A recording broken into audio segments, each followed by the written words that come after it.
Welcome to this special podcast series from the National Institute for Health and Care Research about the future of research. You'll be hearing from 5 clinicians who are the current Thames Valley and South Midlands Clinical Research Network Fellows.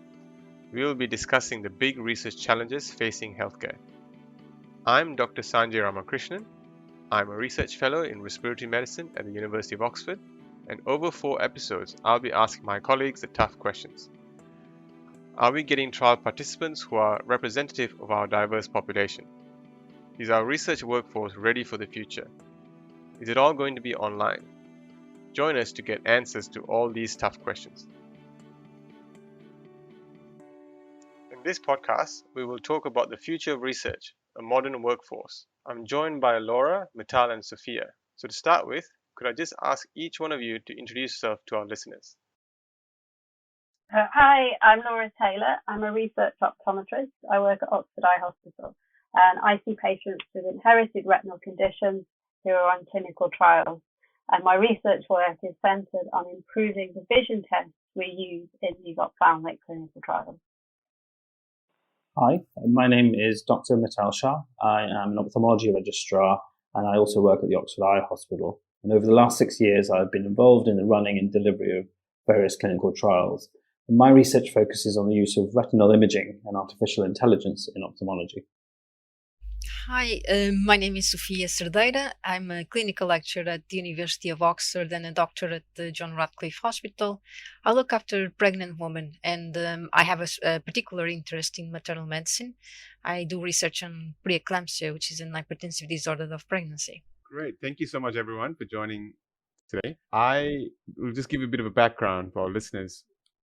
Clinical research trials generally have someone we call a principal investigator. They are the leader for that study at that local site, especially when there's a multi-center study. But it is relevant for single-center studies as well.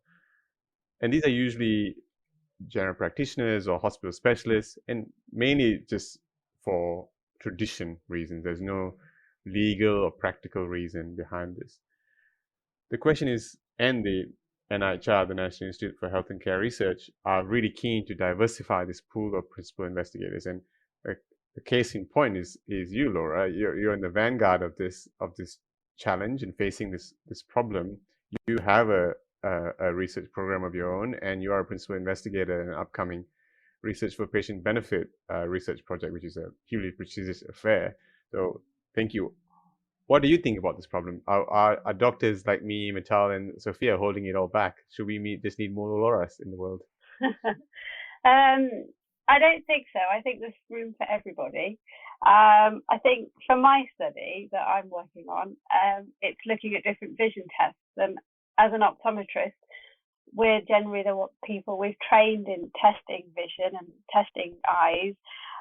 And so it makes sense really for an optometrist to be leading a study looking at visual function tests. But for other studies, for example, a drug intervention study, where there's a clinical care responsibility to manage any side effects or anything like that, then I think it makes sense to have a doctor, who's responsible for that. There's lots of aspects of clinical trials. So in terms of the paperwork and the coordinating, I don't think doctors need to, they've got other things to do. They don't need to be burdened with all of that. But I do think you need a responsible person to go to kind of problem solve and troubleshoot different matters. The similar for other studies, if you've got like a muscle or exercise rehabilitation study and you want to see which exercises are better for a certain condition, it might be better to have a physiotherapist lead that project. But I think there's space for everybody. Michelle, I think we're on our last legs. We're going to get pushed out soon. What do you think about this? Do we need ophthalmologists? Should we just let optometrists run the studies? I think I agree with what Laura said. I don't think you need ophthalmologists necessarily to be principal investigator of every single study, but I still think there is a role for ophthalmologists within clinical research related to sort of ophthalmic studies, particularly in sort of the example that Laura gave in trials, sort of interventional trials or treatment trials. If there is an intervention that needs to be given via biosurgery, or if there's a medical trial with a new medical intervention, you probably will want and need a doctor as a principal investigator, not only to deliver the treatment, but also monitoring for safety and for potential new or unforeseen side effects.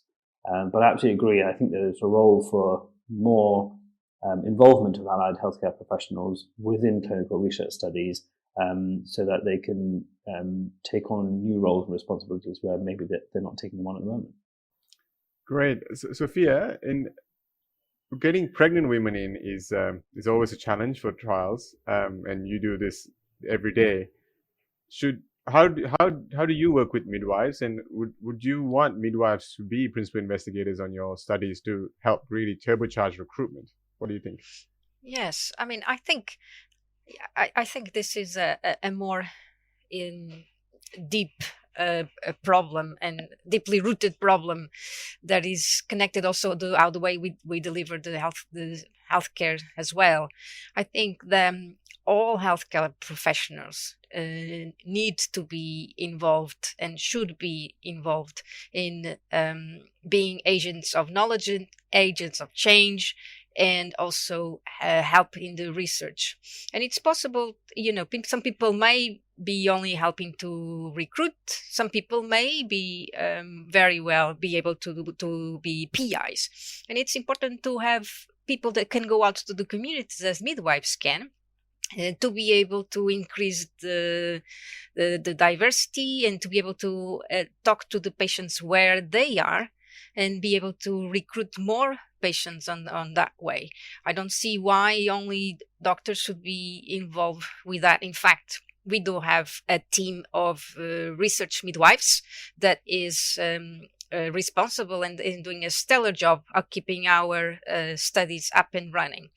But now I think the next step would be to involve midwives in the communities and get them and start to take the research out of the hospital into the communities. And this is also where other allied healthcare professionals can help in this. And I think that it's something quite important. I think it's the old mindset of institutions, universities, academic hospitals, and that also needs to change. And with that, I think we need to change policy, create flexible working and opportunities for other allied healthcare professionals. I think that the NIHR and the government, are seeing the potential of involving allied health professionals and other healthcare professionals, and what opportunities they can, bring to research. But there's a lot of barriers, and something I've been looking at in my fellowship has been trying to understand why other healthcare professionals aren't really involved in research. Why is it doctors that really lead it and drive it forward? From my experience in hospital and in practice in primary care, there isn't a research culture. Research doesn't, in opticians, you don't really get research studies. And, why is that? And there's loads of barriers. Time, there's no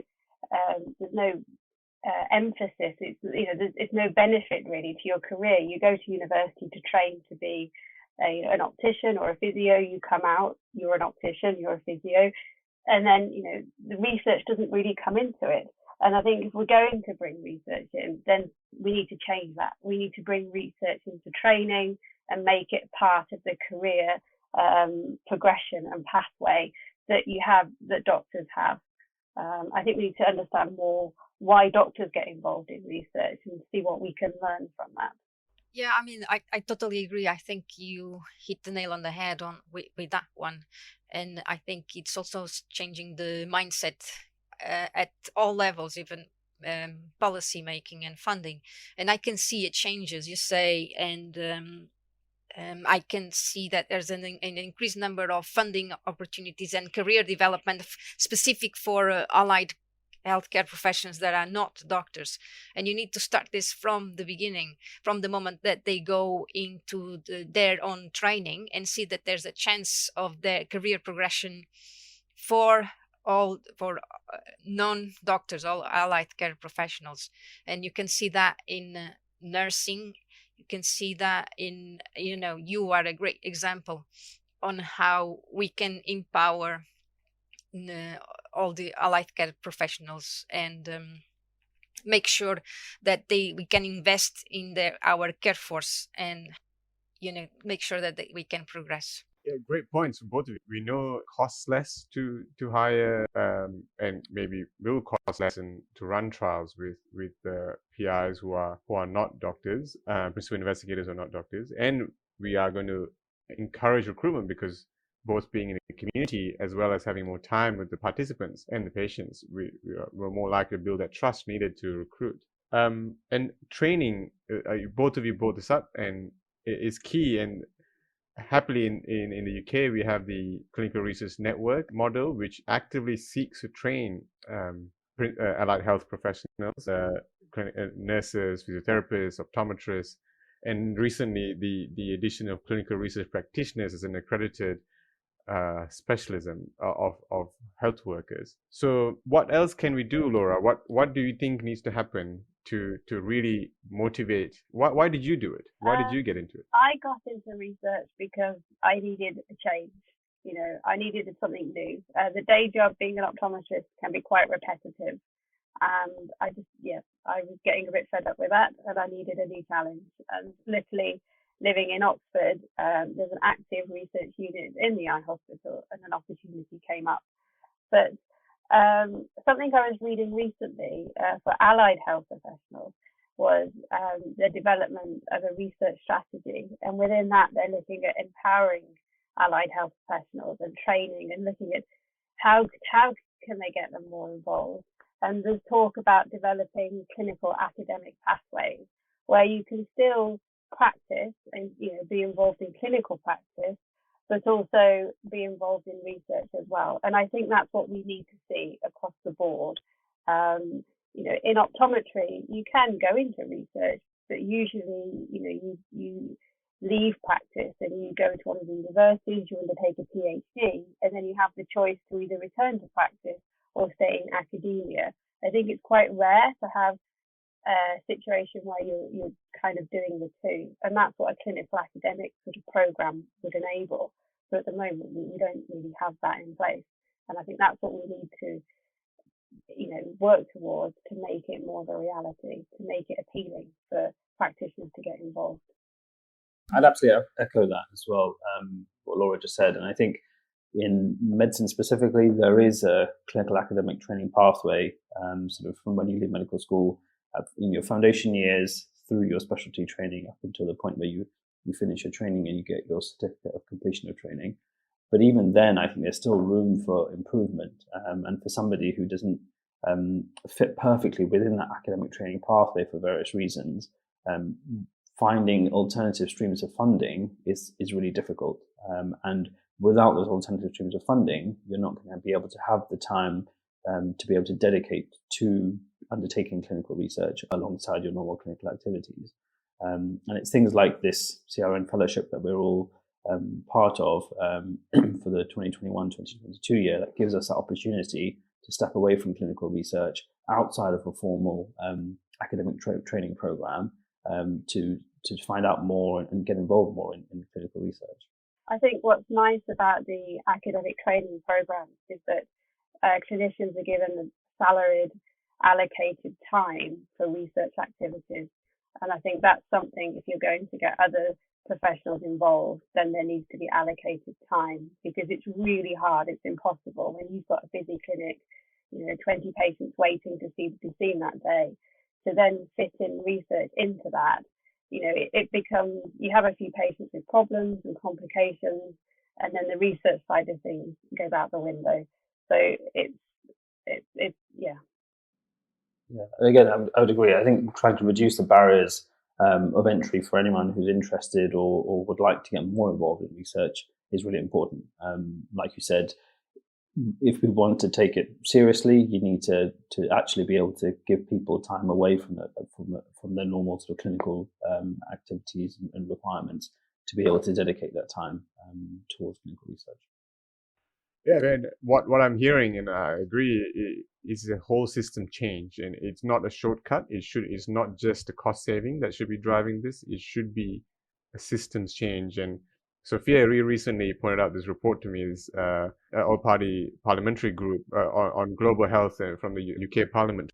Yeah, it's a fantastic report, and I think we should all read it. And when I say we, is the all healthcare professionals. It looks at how the future of health and the workforce should be, and it talks a lot about what we just say now and how important it is to invest in the workforce and more flexible employment conditions, make able to have research as a routine, and for healthcare professionals to be agents of knowledge and curators of change, curators of knowledge and agents of change, and that is quite important. So it's really nice to see that that has been looked at, but this is just the beginning, and we all need to get together and behind this initiative to make it happen, because as you say, there's many barriers, but I think it's time to change, and we can do it. I was just going to say that I was reading recently about clinical research practitioners, which is a new role that's kind of come about, looking at growing the clinical research delivery workforce, where these are staff that aim to facilitate the production and collection of data and work with patients to do that, but they're not actually involved in patient care. So these are sort of dedicated staff members solely for research. And to be honest, in my opinion, for research to happen in the NHS, I think you need, these dedicated research people that are there to support other people to make research happen. Yeah, we need more use again, Laura. So it's people like you who are moving forward the field, and I've said that a few times, but we heard about the barriers, and I agree there are challenges, and it's an exciting time because everyone is getting on board. The health bodies, the universities, the industry partners, and it's a really exciting time because everyone sees the potential. And as always, we can't not talk about the big COVID pandemic and how that changed it. One great example of success of this was the panoramic trial, which looked at using new antiviral therapies at home for patients who with early COVID-19 within the first few days of them getting sick. And incredibly, they recruited almost 35,000 participants in a few months. And this is an interventional study. It is a new medication. So yes, it comes around with all the potential risks with that, with testing a new drug. But even then, they were able to empower allied health practitioners, nurses, physiotherapists, clinical research practitioners to support the participant throughout the process, from initial contact to consent to delivery of the medications to following up. And all of this was done at home. So there is great value in diversifying our workforce who deliver research. I always go back to this Ipsos Mori poll about trustworthiness. Nurses and physios and midwives tend to score higher on trustworthiness than doctors on average. I mean, let's not be harsh on doctors. Overall, we all score above 90%, but nurses sit at 99%. So it's very, very uncommon for someone not to trust a nurse. And at the end of the day, all of us run trials. We know the biggest challenge is recruitment. If even 10% boost in trustworthiness will improve our recruitment, we should actually take it. What do you think on that? So I think, I would agree. And I think all the help that we can get for recruiting participants on the ground is a good thing. And I think absolutely this is where allied health professionals or non-medical professionals, in terms of non-doctors, would play a really valuable role. Doctors don't always necessarily get to spend as much time with potential participants, whereas nursing staff or physiotherapists or other allied healthcare professionals may well get to spend more time, have built a better relationship with them and rapport over time, and be in a better position to approach potential participants about research studies. So I think we definitely need to open up our at least what used to be sort of routine thinking that only certain people are able to undertake certain activities as part of research studies, such as consenting and things like that. And I think these changes that have been brought about, or partly sort of expedited because of the COVID-19 pandemic, hopefully will be here to stay. And we'll see more changes coming through in studies that are both sponsored or set up from academic institutions, as well as studies that are set up from industry partners to help reduce barriers for those sites that are trying to deliver those research studies and making sure that they're successful in recruiting the right number of participants in an appropriate timeframe. I'm not really sure about the trust thing, but I think perhaps sometimes patients are a bit more open and honest with perhaps nurses and other healthcare staff. When you see the doctor, they might just say what they think the doctor wants to know, or you said it's a very quick appointment. They're trying to take everything in. Whereas if you, like you said, you've got more time with someone to build up a rapport, you might get a bit more out of the patient in terms of their problems and things like that. I'm not sure. I don't know what the research is on that, but just from my experience in practice, sometimes I think patients want to tell me what they think I want to hear, and yet they'll tell the receptionist their whole life story of everything that's going on.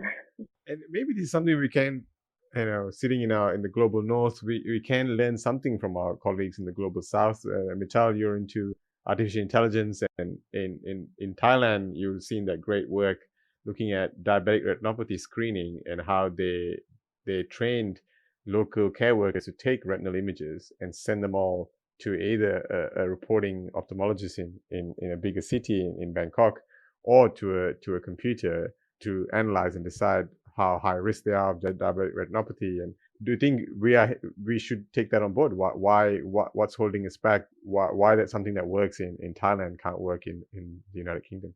I think it's different healthcare settings for starters, and I think we need to take that into consideration. But I think with new technologies as they come along, and I think we just need to be open to exploring new ways of working.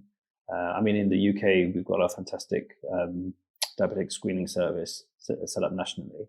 And so people are routinely invited, those with diabetes, to have photographs taken at the back of the eye, and there's a national setup for this to be done. So as an example, that's a system that's already set up, although the analysis of those images is with diabetic graders, and that system has been there for a number of years. But certainly, I think looking at new ways that people are working, either both within the UK or even internationally, there's always things to learn and things to take on board. So before we wrap up, any final thoughts from anyone? Yeah, so I think, going back to the question of, are doctors holding research back? Probably my view, maybe a bit biased as a doctor, is in short, no. I definitely think that there's role and there's a lot of scope actually to open things up to allied healthcare professionals and other others who are not necessarily healthcare professionals, like the clinical research practitioners that you mentioned before. And I think if we can open things up and enable those who are otherwise qualified and competent to take on other roles and responsibilities, including being PIs of other research studies where appropriate, I think that'll absolutely make a huge difference to enabling people within the UK to deliver more research, to recruit more patients, and hopefully progress our learning. For me, it's absolutely, I agree with Mital. And I think it's a systems problem. And I think now, it's time to properly invest in our healthcare force and create more flexible employment conditions and progression opportunities, whatever that might be. That might be for a research pathway for someone, that might be for more other special interests within the area, but we need to be able to create those opportunities. We haven't researched it, but I think we need also greater collaboration between the hospitals, between GPs, between universities, between primary care.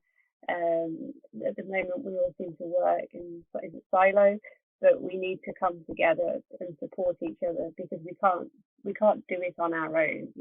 Primary care has a huge access to a huge number of patients that universities don't always have, but we need the universities to support the infrastructure and the administration and the contract side of research. And so we need to work out a way of bringing all that together. Yeah, I know that's a crucial point. Yeah. What I'm hearing from everyone is this is a challenge we want. This is a challenge we need. We want to get more healthcare professionals interested and active in research. The umbrella is already a big umbrella. The research umbrella is huge, and we are an open family, and we want an even bigger family. So thank you so much to all three of you for all your kind words and thoughts today. And thank you to our listeners for joining in on this special series of podcasts looking at the future of health research. Don't miss our other episodes available through the series. Thank you again. Bye-bye. Thank you for listening to this special podcast series from the NIHR. If you are a member of the public interested in research, please visit the Be Part of Research website to search for studies near you that you can take part in. For health workers who want to find out more, please visit the NIHR Your Path in Research website to get started. If you have specific research training and research career-related questions, please speak to your local friendly NIHR Clinical Research Network.